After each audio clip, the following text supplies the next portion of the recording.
नक्शा को लेकर के आपके मौजा के उत्तर पश्चिम कोना से स्टार्ट करेंगे भंडार को, और हर एक प्लॉट पर जा करके वो सबसे पूछेंगे ये प्लॉट किनके दखल कब्जा में है, उनका नाम लिखेंगे, उनके पिता का नाम लिखेंगे, उनकी जाति, मोबाइल नंबर, आधार नंबर। हो सकता है उसमें से कुछ लोग आपत्ति भी करवाएंगे कि सर इस प्लॉट का रसीद मेरे नाम से कट रहा है, इसका दस्तावेज मेरे नाम से है, इसका खतियान मेरे नाम से है, लेकिन दखल मेरा नहीं है। तो हम लोग उस आदमी का, उस व्यक्ति का हम लोग आपत्ति भी नोट करेंगे। ऐसे करते करते हम लोग हर एक प्लॉट का हम लोग दखल पंजीयक बना लेंगे, एक रजिस्टर बन जाएगा हम लोगों के पास, जिसमें हर एक प्लॉट का हम लोग का दखलकर्ता का नाम हम लोग को मालूम रहेगा। साथ में उसके साथ साथ एक प्रक्रिया और चलेगा कागज का, प्रपत्र 2 और 3 एक आप लोगों से हम लोग स्वघोषणा भरवा करके लेंगे। ये फॉर्मेट इसका है, प्रपत्र 2 और इसके पीछे में आपका प्रपत्र 3 एक वंशावली। एक चीज समझ लीजिए, हर एक रैयत को अपना वंशावली खुद ही बना करके देना है। कैसे बनाएंगे उसका प्रोसेस हम समझा देते। सबसे पहले प्रपत्र 2 को समझिए, इसमें टोटल 11 कॉलम है। ऊपर हेडिंग देख लीजिए आपका राजस्व ग्राम का नाम, उसके बाद थाना नंबर, हल्का नंबर हो सकता है बहुत लोगों को नहीं पता होगा, तो हल्का नंबर खाली छोड़िएगा, पुलिस थाना, अंचल और जिला। उसके बाद कॉलम नंबर 1 आपका है रैयत का नाम या सह हिस्सेदार का नाम। अगर एक लोग फॉर्म भर रहे हैं तो अपना नाम लिखेंगे, अपने पिता का नाम, जाति, पहला कॉलम में। अगर मानकर चलिए एक पिता के 3 लड़के हैं, उन लोगों के बीच बंटवारा नहीं हुआ है, वो तीनों भाई चाह रहे हैं कि उनका आपस में साथ में खतियान बन जाए, तो वो जो फॉर्म भरेंगे तीनों, उसमें तीनों भाई का नाम मेंशन होगा और पिता का नाम होगा। ऐसा भी आपका होगा कि 5 पार्टनर हैं, बंटवारा नहीं हुआ, मौखिक बंटवारा है, और चाह रहे हैं कि नहीं साथ में ही खतियान बने, तो 5 लोग इसमें अपना नाम डालेंगे। एक लोग का हम उदाहरण देते, मान के चलिए श्याम सिंह अपना फॉर्म भर रहे हैं, तो रैयत के नाम में श्याम सिंह, पिता का नाम अपना नोट करेंगे, वो अपनी जाति नोट करेंगे, भूमिहार हो गए, यादव हो गए, जो भी आप पांडे, जो भी जाति अपना नोट करिएगा।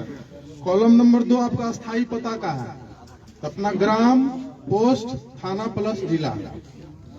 उसके बाद आपका आता है खाता, खेसरा, रकबा, चौहद्दी, कॉलम नंबर 3 से लेकर 6 तक। मानकर चलिए आपके पास 10 प्लॉट है, एक प्लॉट का उदाहरण हम देते हैं। खाता नंबर 40, खसरा नंबर 1150 में 10 डिसमिल आपका जमीन है, तो खाता में 40 भरिएगा, खसरा में आपका 1150 आ जाएगा, और रकबा में आपका 10 डिसमिल होगा। बहुत कम ही ऐसा प्लॉट है जिसका रकबा आपका एकड़ में जाएगा।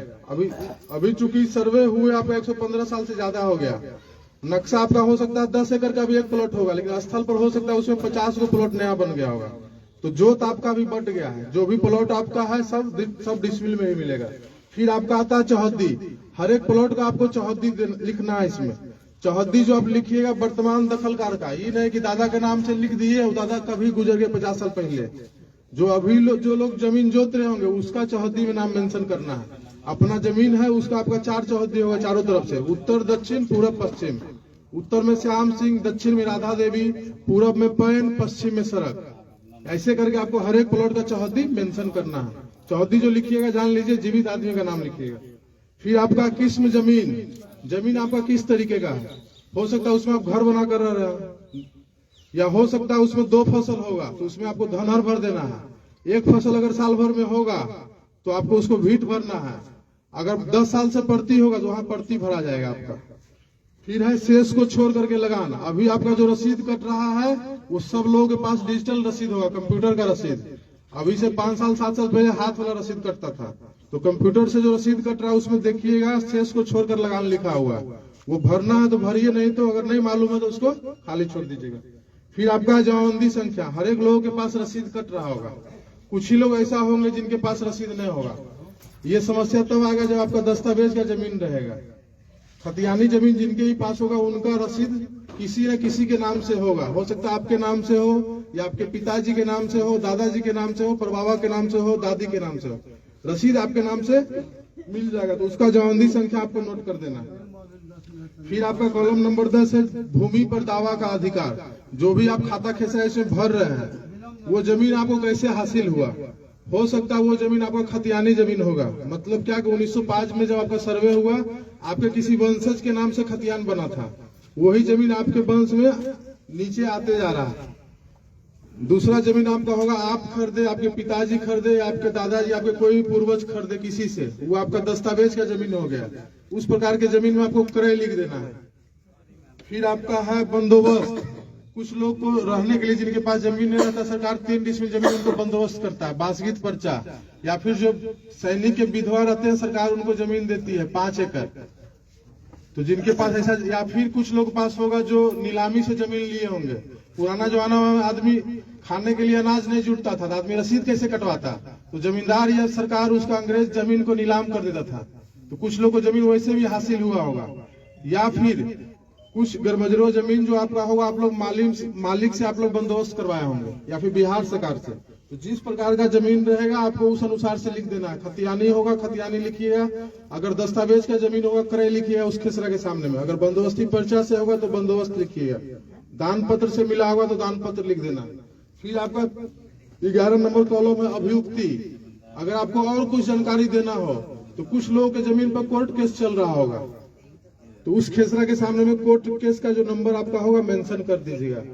आप ये भी मेंशन कर सकते हैं कि सर मेरा केवाला 10 डिसमिल का है, अब हम खेती करने के लिए जा रहे हैं तो जमीन आपका 7 ही डिसमिल बता रहा है, तो तब उस खेसरा के सामने में आप अभियुक्ति कॉलम में लिख दीजिए कि रकबा कम गया स्थल पर।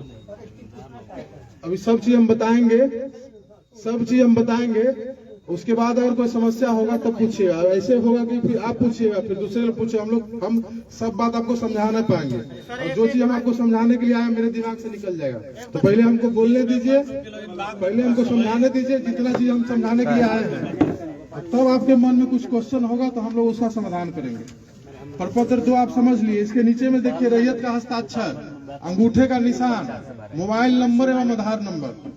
तो जो लोग साइन करिएगा, जिनके नाम से फॉर्म भराएगा उन्हीं को साइन करना है। अगर वो साइन नहीं कर पाते अपना अंगूठा लगाएंगे। फिर मोबाइल नंबर और आधार नंबर, जिनके नाम से फॉर्म भरना उनका आधार नंबर दीजिएगा।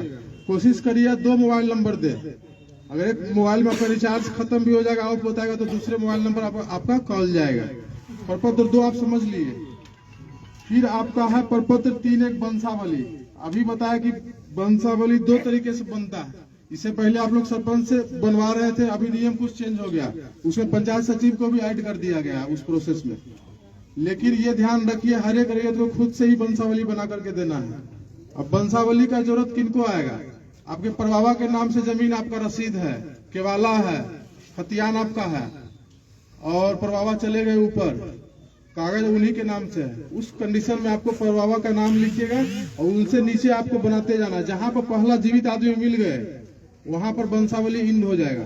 मानकर चलिए मेरे परबाबा के नाम से जमीन था, मेरे पिताजी अभी जिंदा हैं, दादाजी भी चले गए, तो वंशावली जो बनाएंगे परबाबा का लड़का, अगर 3 गो, तीनों का नाम मेंशन करेंगे, उन तीनों से फिर कितने लोग हुए सबका नाम मेंशन करेंगे, पिताजी पर आकर के रुक जाएंगे, फिर मेरा नाम वंशावली में नहीं आएगा।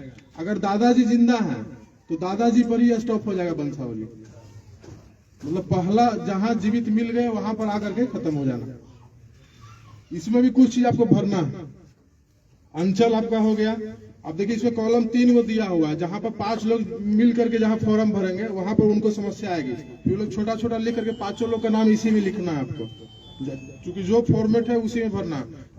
3 लोग तक के लिए सफिशियंट फॉर्म है वंशावली वाला। उसके बाद फिर आपका देखिए इसमें कॉलम है निवासी, ग्राम, पुलिस थाना, अंचल, जिला, जाति। फिर आपका देखिए लिखा प्रपत्र 2 में अंकित है स्वर्गीय। अभी 90% लोगों के पास जो रसीद आपका कट रहा होगा जमाबंदी, वो उनके नाम से कायम है जो पृथ्वी पर अब है नहीं, तो स्वर्गीय में उनका नाम आएगा, उनके पिता का नाम।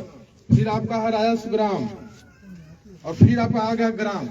तो जिनके नाम से रसीद कट रहा है उनका पता फिर पूछा जा रहा था, जो आपका पता है वही आपके दादा का भी पता होगा, तो पता आपका सेम हो जाएगा।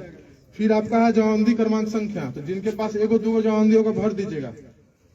उसके बाद फिर आपका है अंकित खाता संख्या। एक चीज समझिए, हो सकता है किसी के पास 8 खाता में जमीन होगा, 10 खाता में होगा, तो केवाला लिए होंगे तो अलग अलग खाता का जमीन हो जाएगा। फिर तो इतना यहाँ पर स्पेस नहीं है कि आप 200 खाता का मेंशन कर पाइएगा, तो 1-2 खाता लिख के वगैरह कर दीजिएगा। फिर आपका खेसरा संख्या, अगर आपके पास 2 प्लॉट है तो आप आसानी से भर दीजिएगा 2 खेसरा। जिसके पास 30 गो प्लॉट होगा तो उसको 1-2 प्लॉट को लिख करके वगैरह कर देना। फिर आपका आया रकबा। रकबा में टोटल जमीन जितना होगा सबको जोड़ करके लिखना है, कट्ठा बीघा में नहीं भरना है फॉर्म, डिसमिल में भराएगा आपका। जो भी आप रकबा मेंशन करिएगा वो आपको डिसमिल में करना है या फिर एकड़ में करना है। फिर आपका है याचिकाकर्ताओं का हस्ताक्षर, जो लोग फॉर्म भरेंगे उनका साइन होगा। 3 लोग फॉर्म भर रहे हैं, तीनों का ज्वाइंट, तीनों का साइन होगा। 5 लोग भर रहे हैं, 5 का साइन होगा। इसी के पीछे में आपको वंशावली बनाना है। अभी सब बताएंगे, अभी आप जा रहे हैं, कहीं जल्दीबाजी है, सुनिए। इसी के पीछे में आपका वंशावली बनेगा। जैसे बोले अभी परबाबा के नाम से जमीन है तो उनका वंशावली, या फिर आपके दादाजी के नाम से जमीन है। कुछ केस में ऐसा होगा जिनके पास कागज अप टू डेट है। मान के चलिए मेरे नाम से सब जमीन है, हम जोत कर रहे हैं 20 साल से, सारा कागज मेरे ही नाम पर है, तो हमको वंशावली पीछे में बना करके देने का जरूरत नहीं है। वंशावली उनको देना जरूरी है जो कागज है लेकिन वो जिंदा नहीं है। इसी के पीछे फिर आपको एक चीज और है, देखिए वंशावली में 2 पेज है। इसमें भी सेम आपका वही है जो प्रपत्र 2 में आप भरे, रैयत का नाम, पिता का नाम, अस्थायी पता, खाता खेसरा रकबा। अभी प्रपत्र 2 में हम बोले कि हर एक प्लॉट का चौहद्दी लिखना है। इसमें भी आपका चौहद्दी है लेकिन उसको आप खाली छोड़ दीजिएगा, इसमें चौहद्दी नहीं भरना। फिर आपका चौहद्दी संख्या भरिएगा, साइन करिएगा। अब समझिए, जिनके पास 2 प्लॉट होगा, 3 प्लॉट होगा, उनका 1 पेज में ही भरा जाएगा। और जिनके पास 15 प्लॉट होगा, 20 होगा, 50 होगा, तो उनको ऐसा 1 पेज में आपका मुश्किल से 4 प्लॉट ही आ पाएगा। अगर आप साफ सुथरा भरिएगा तो 4 प्लॉट आएगा। किसी के पास 20 प्लॉट है तो ऐसा उनको 5 पन्ना का जरूरत पड़ेगा प्रपत्र 2 का। ये आपका हो सकता है 1 ही में हो जाएगा वंशावली वाला आपका, ठीक है। ये आपको पन्ना ज्यादा जरूरत होगा। जिस अनुसार से आपका रहेगा, 20 प्लॉट है, 50 प्लॉट है, तो उसके अनुसार से 10-15 पेज भी आपको लग सकता है। कोशिश ये करना है कि साफ सुथरा भरिए। नहीं समझ में आता तो आपके मौजा के जो अमीन साहब है उनसे पूछिए, या फिर हम लोग का जो ऑफिस है पंचायत सहकार भवन हरपुर, अभी हम लोग गांव घूम करके ग्राम सभा कर रहे हैं। 25 तारीख के बाद से हम लोग 10 से 4 वहां आपको मिल जाएंगे। पंचायत सहकार भवन हरपुर में हम लोग का ऑफिस बना, वहीं आप लोग आकर के मिलना, या फिर आप अपने अमीन साहब से आप बात कर सकते हैं। लाका टोला के बगल में हम लोग का ऑफिस है। अब एक चीज समझ लीजिए, आपके अमीन साहब हर एक प्लॉट पर आए, दखल नोट कर लिए। आप लोग साथ में इस फॉर्म को भरिएगा। और एक चीज और बताए, जो आप खाता खेसरा भरिए उसके साथ आप कुछ कागज भी आपको लगा कर देना होगा। जैसे आपके पास रसीद अवेलेबल होगा, दस्तावेज आपके पास होगा, उसका फोटोकॉपी, खतियान होगा, उसका फोटोकॉपी, वो सब लगा करके और तब आपको वहां जमा कर देना। जिनके नाम से फॉर्म भरिए उनका आधार कार्ड का फोटोकॉपी इसमें लगाइए। मोबाइल नंबर कोशिश करिए 2 डाल देने का। आप समझिए, आपके मौजा में अमीन साहब आए, हर एक प्लॉट का दखल नोट कर लिए, साथ में आप ये कागज जमा कर दिए। अब उस दखल को आपके द्वारा जो कागज दिया गया उसका मिलान होगा कि आप जो जमीन जोत रहे हैं उसी का कागज दिए कि नहीं दिए। अगर सब चीज दे दिए तो रहती जमीन का ऑर्डर हम करेंगे, आपका खतियान बनेगा। अगर मजरूआ जमीन जो आपका रहेगा उसका ऑर्डर आपके सहायक बंदोबस्त पदाधिकारी आपको रेशम कुमार सर करेंगे। एक चीज समझिए, आपके पास 10 प्लॉट है, आप कागज आप 8 प्लॉट का आप जमा कर पाए, आपके पास 2 प्लॉट का कागज अवेलेबल नहीं हो पाया, पता भी नहीं चल रहा कि जमीन आपके पास कैसे आया, आपके पूर्वज आपको बता करके नहीं गए। तो जितना कागज अभी अवेलेबल है कोशिश करना है सबको जमा कर देना। अब पहला जो कागज आपको हम देंगे, प्रपत्र 7 देंगे, खानापुरी पर्चा, और उसके साथ देंगे आपको हर एक प्लॉट का नक्शा। अगर आपके पास 10 प्लॉट है तो 10 प्लॉट का नक्शा मिलेगा और साथ में आपको प्रपत्र 7 मिलेगा, खानापुरी पर्चा। नक्शा जो देंगे उसको हम लोग बोलेंगे LPM, लैंड पार्सल मैप। उसमें आपको हर एक प्लॉट का नक्शा रहेगा, उसकी चौहद्दी मेंशन रहेगी। खानापुरी पर्चा जो देंगे आपको प्रपत्र 7, उसमें आपका नाम, आपके पिता का नाम, आपकी जाति, आपका पता, मोबाइल नंबर, आधार नंबर, साथ में जो अमीन साहब हर एक खेत पर जाकर के जो नया नंबर नोट करेंगे वो आपका हो गया नया खेसरा। उसमें नया खेसरा रहेगा, उस नया खेसरा का पुराना खेसरा क्या था, पुराना खेसरा रहेगा, साथ में उसका रकबा रहेगा और चौहद्दी रहेगी। उसमें हो सकता है कुछ आपको त्रुटि समझ में आएगा, जो कागज देंगे आपको उसमें कुछ सामान्य तरह का त्रुटि मिलेगा। जैसे आपको हो सकता है आपके नाम में गलत हो जाए, आपका पिता के नाम में गलत हो जाए, कुछ जाति में हो सकता है भूमिहार है आपका यादव हो गया, यादव है तो आपका पांडे जी उसमें आपका दिख जाएगा, या हो सकता है आपका चौहद्दी गलत होगा, मोबाइल नंबर या आधार नंबर, ये सब सामान्य त्रुटि है, ये आपका आसानी से सुधर जाएगा। आपको समस्या कब आएगी, जो आपका 7 प्लॉट है आपको हम जो है 5 प्लॉट का कागज दिए, 10 प्लॉट है आपको 8 प्लॉट का ही कागज दिए, 2 प्लॉट का कागज आपको हम नहीं दिए प्रपत्र 7, तब आप हमसे क्वेश्चन करिए सर मेरा 2 प्लॉट का क्या हुआ। उस 2 प्लॉट का क्या हो सकता है वो हम बताते हैं। या तो जिस खाता का जमीन रहेगा अगर उसके वंशज जिंदा रहेंगे तो वो जमीन का खतियान उनके नाम पर बन करके चला जाएगा, या फिर वो जमीन आपका अनाबाद बिहार सरकार के नाम से खतियान बन करके अंचलाधिकारी गोरैया कोठी के पास चला जाएगा। अब वो कब होगा? जब आप कागज हर एक प्लॉट का आप दे नहीं पाते हैं। हम लोग बोले कि 2 नंबर इसमें डालिएगा, जब आपका जब कागज का मिलान होगा तो आपको फोन जाएगा। अब उस टाइम में भी आप नहीं आइएगा, तो जितना कागज आपका अवेलेबल रहेगा, जितना कागज आपका सही रहेगा, उतना का आपका ऑर्डर हो जाएगा, उतना खतियान आपको मिलना है प्रपत्र साथ। अब एगो तो बोल दिया आपका जमीन हो सकता है बिहार से कर हो जाए कागज के अभाव में, या हो सकता है दूसरे के नाम पर चला जाए। एक चीज और समस्या आएगा कि आपका 10 डिसमिल का कागज आपका दस्तावेज है, आपको हो सकता है खानापुरी पर्चा जो देंगे हम 8.5 डिसमिल का देंगे, 8.6 का देंगे, 8.9 का देंगे, या 9 डिसमिल का दिए, तब आपको फिर आपत्ति करनी है प्रपत्र 8 में। टोटल 3 बार आपको मौका मिलेगा कि कागज में आपका जो खतियान में जो समस्या है उसको आप सुधार पाइएगा। 3 बार आपको 7 देंगे, उसमें कोई समस्या आपको समझ में आएगा, 8 में आपत्ति करिएगा, तब भी आपसे हम कागज ही खोजेंगे। मान कर चलिए आपका 2 प्लॉट का आपका खतियान नहीं बना, या 3 प्लॉट का नहीं बना, 4 प्लॉट का नहीं बना, या फिर रकबा गड़बड़ा गया कि रकबा आपका जो कागज में है जो आपका खतियान में उससे कम आपको दिए।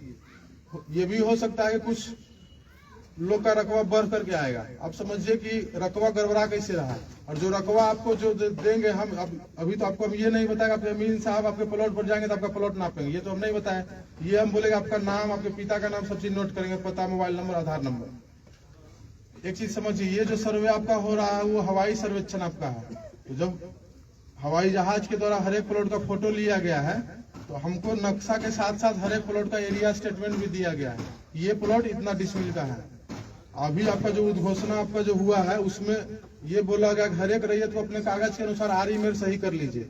जो लोग बाहर में होंगे आज से 50 साल से, हो सकता है उनका आरी स्थल पर खत्म हो गया होगा, तो चूंकि हवाई सर्वेक्षण हुआ है आपका, आरी नहीं दिखेगा तो हो सकता है 3-4 प्लॉट को मिला करके आपका एक प्लॉट बन जाएगा। या हो ये समस्या कहाँ आएगा, जहाँ पर आपका जंगल झाड़ है, या फिर जहाँ पर आप मतलब पेड़ पौधा लगा दिए, बागवानी कर लिए, वहाँ हो सकता है आपका एक प्लॉट बन करके आ जाएगा। तो जब अमीन साहब आएंगे हर एक प्लॉट पर, वहाँ अपने खुद से उपस्थित रह करके अपना दखल नोट करवाना है। अगर आपका नक्शा नहीं सही बना हुआ होगा तो अपना नक्शा भी वहाँ पर आप सही बनवाइएगा। ये भी कुछ लोग को मालूम होगा कि हम 10 साल 15 साल से खेती नहीं कर रहे हैं, हर एक साल आदमी धान लगाता है, दोनों तरफ चारी छाटता है, तो 100 साल से आरी छटा रहा है, समझिए आपका खेत कहाँ से कहाँ पहुंच गया। ऐसे भी आप अमीन साहब को आप नापने के लिए लाते हैं तो कोई बताएंगे उत्तर निकल गया, कोई बताएंगे दक्षिण निकल गया। अगर आप खेत पर रहिएगा आपको मालूम चलेगा कि मेरा जमीन ये कागज के अनुसार से कम है, जो अमीन साहब जाएंगे वहां पर आप नक्शा भी सुधरवा सकते हैं उनसे। और एक चीज और है, अगर आप खेत पर नहीं रहिएगा तो हो सकता है बगल का आपका आदमी हो सकता है आपके जमीन पर अपना भी दखल लिखवाने का कोशिश करेगा, तो उसमें फिर आपको दिक्कत होगा। अमीन साहब उस खेत पर आ गए, दखल नोट कर लिए, आगे बढ़ गए, फिर आपको ये सब वापस चलिए, तब मुश्किल आएगा। फिर आपको अमीन साहब से फिर रिक्वेस्ट करना होगा कि सर वापस चलिए, वहां पर हमको दखल दिखवा दीजिए किसका नोट है।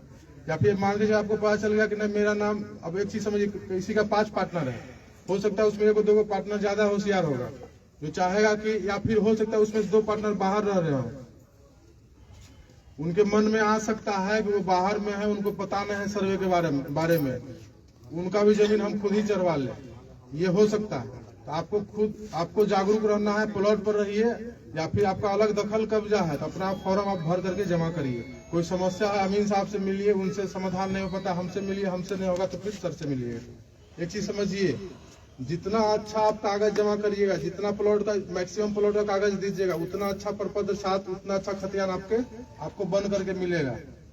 अब 3 बार आपको जो हम बोल रहे 7 प्रपत्र 7 आपको दिए, 8 में आपत्ति करिएगा, 8 के बाद उसका सुनवाई होगा। हो सकता है आप 4 प्लॉट में आप आपत्ति किए, आपका 2 प्लॉट सुधर गया, 2 प्लॉट कागज के अभाव में आपका यथावत रह गया, तो फिर प्रपत्र 12 फिर हम लोग चिपकाएंगे, आपके मौजा में चिपकाएंगे, हम लोग ऑफिस में अपना चिपकाएंगे, पंचायत सरकार भवन हरपुर और साथ में अंचल में चिपकाएंगे, जहां आपको सुविधाजनक होगा वहां जाकर के देखिएगा। और जो हम लोग जो कर रहे हैं अभी, हम लोग बोले डिजिटल सर्वे है, प्रपत्र 7 जो आपको हम हाथ में देंगे वो इस पर भी अपलोड रहेगा, पूरा मौजा का नक्शा आपको इस पर अपलोड रहेगा।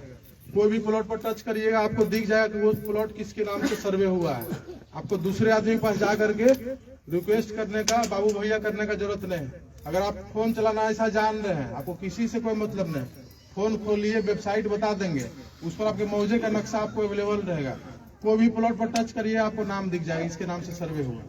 आपको बोले कि हम प्रपत्र 7 दिए, तो प्रपत्र 7 मान के चलिए आपके पास 15 प्लॉट है, आपको 13 प्लॉट का हम प्रपत्र 7 दिए, आपको एक भी प्लॉट टच करिएगा आपको 13 प्लॉट का आपका कलर चेंज हो जाएगा।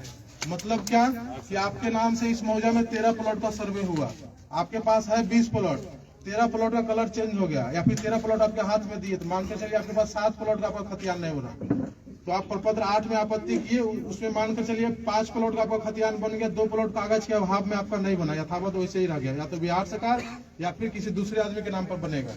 दूसरे आदमी के नाम पर तब बनेगा जब उस खाता का वंशज जिंदा है, तो उन लोगों के नाम पर बनकर चल जाएगा। अगर हो सकता है आप जिस खाता का जमीन जोत रहे हैं उस खाता के वंशज नहीं मिलेंगे, उनका वंशावली हम लोग नहीं बना पाएंगे, उसी कंडीशन में आपका जमीन बिहार सरकार हो सकता है। तो आपत्ति करिएगा, उसमें आपका सुधार हो गया, प्रपत्र 12 चिपका दिए, उसमें भी अगर आपको कोई समस्या आएगा तो फिर प्रपत्र 14 में आपत्ति करिएगा।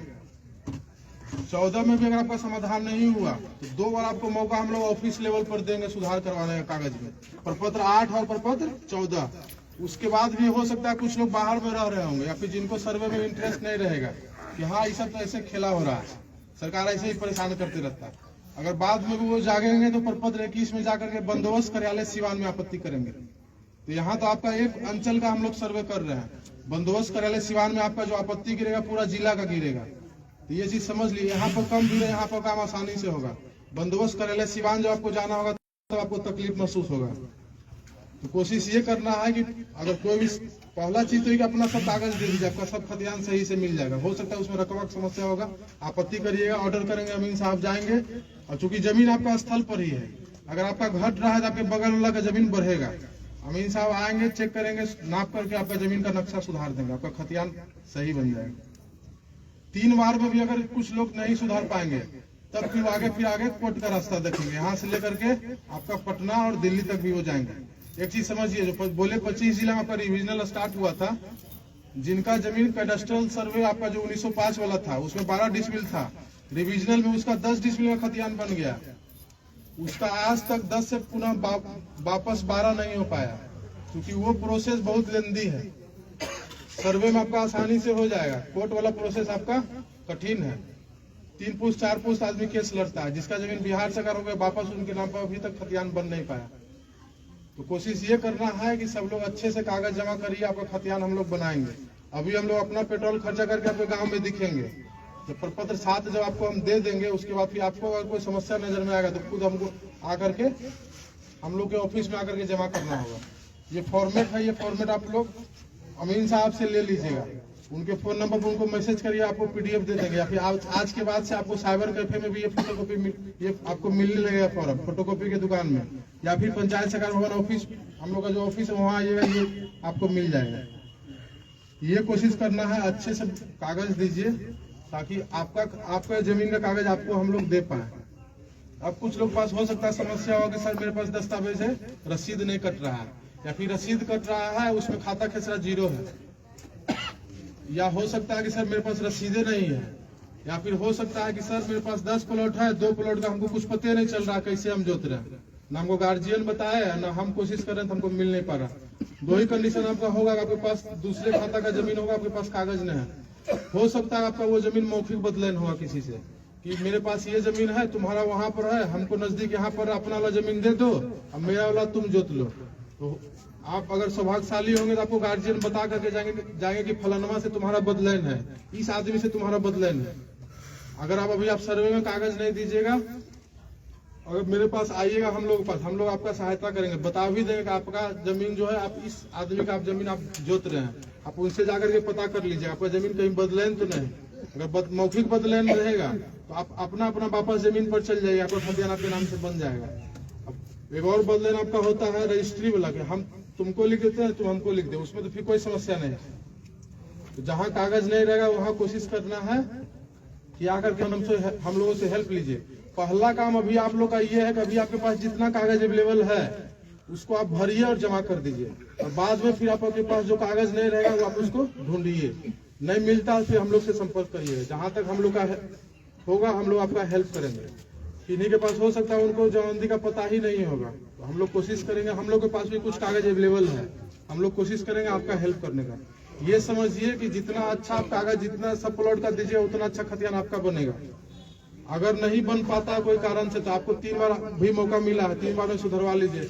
अगर नहीं सुधरिएगा तो आपके आने वाला पीढ़ी या फिर आप खुद ही उस जमीन को जब बेचने के लिए जाएंगे तो बिहार सरकार बताएगा बिकेगा नहीं जमीन, या फिर दूसरे आदमी के नाम पर बताएगा तब भी आपका जमीन नहीं बिकेगा। या फिर जमीन आपका रोड पर जमीन है 10 डिसमिल, आपको LPM या फिर खतियान आपका 8 डिसमिल का बन गया, अभी रोड पर का एक डिसमिल का भी वैल्यू है।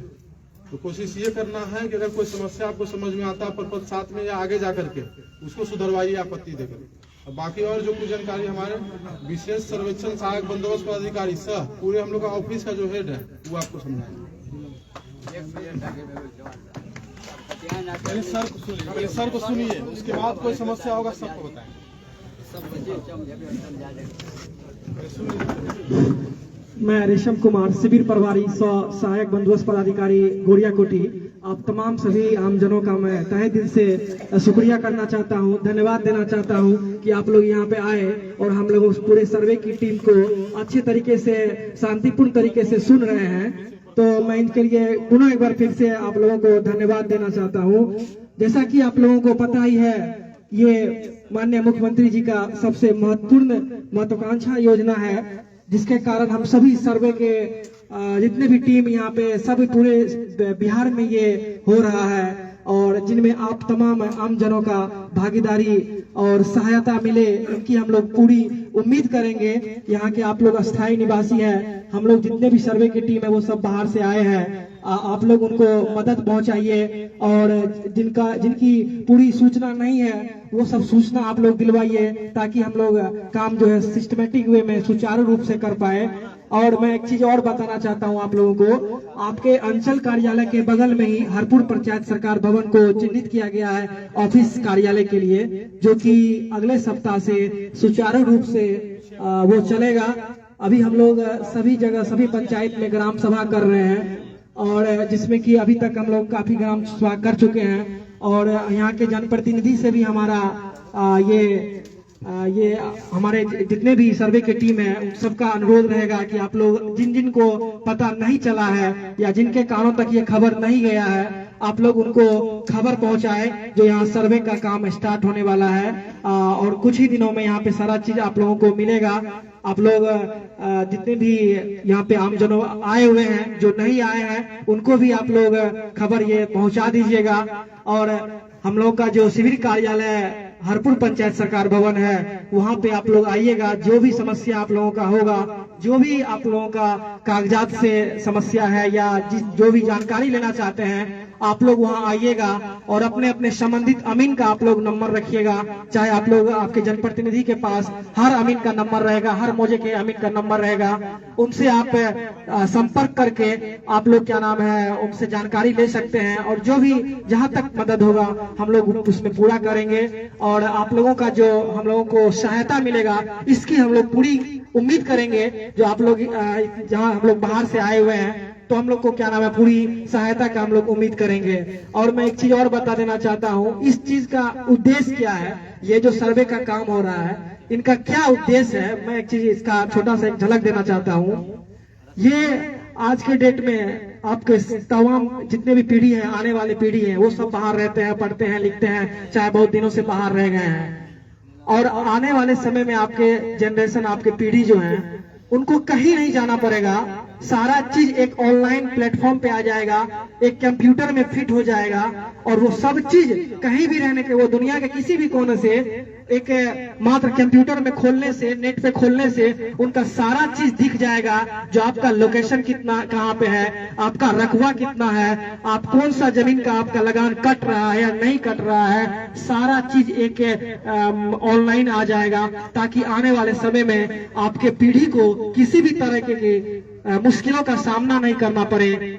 सीओ कार्यालय या राजस्व कर्मचारी या इधर उधर जिला कहीं भी जाने की जरूरत नहीं पड़े। ये हम लोगों का कोशिश है और आप लोग जितने अच्छे तरीके से हम लोगों का कोऑपरेट कीजिएगा, कागज दीजिएगा, हम लोग अच्छे तरीके से उनका ये खतियान बनाएंगे। जैसा कि हमारे अमीन कानूनगो सर बोले, जो इस तरह के हम लोग आप लोग को बना के देंगे। आपके मोजा में आपके अमीन आएंगे, सब चीज वो देखेंगे। उनसे अगर कोई समस्या का समाधान नहीं हो पाता है तो हमारे कानूनगो वो हैं वो करेंगे, उनसे भी नहीं हो पाता है तो हम पूरे शिविर के प्रभारी हैं, हमसे भी आके लोग मिले, हम लोग भी क्या नाम है वहीं पे बैठेंगे शिविर कार्यालय में, आप लोगों सबको जो भी है वो सारी जानकारी दी जाएगी। अब जो भी क्वेश्चन है आप लोग पूछ सकते हैं क्या, और कोई भी अधिक जानकारी, अभी हम लोग ग्राम सभा कर रहे हैं, अभी इसके बाद तो जामा पंचायत में ग्राम सभा है, तो आप लोग शिविर कार्यालय आइएगा तो विशेष जानकारी वहां पे हम लोग दे पाएंगे। और अभी जो भी है एक आध दो सवाल पूछ के हम लोग को बताइए।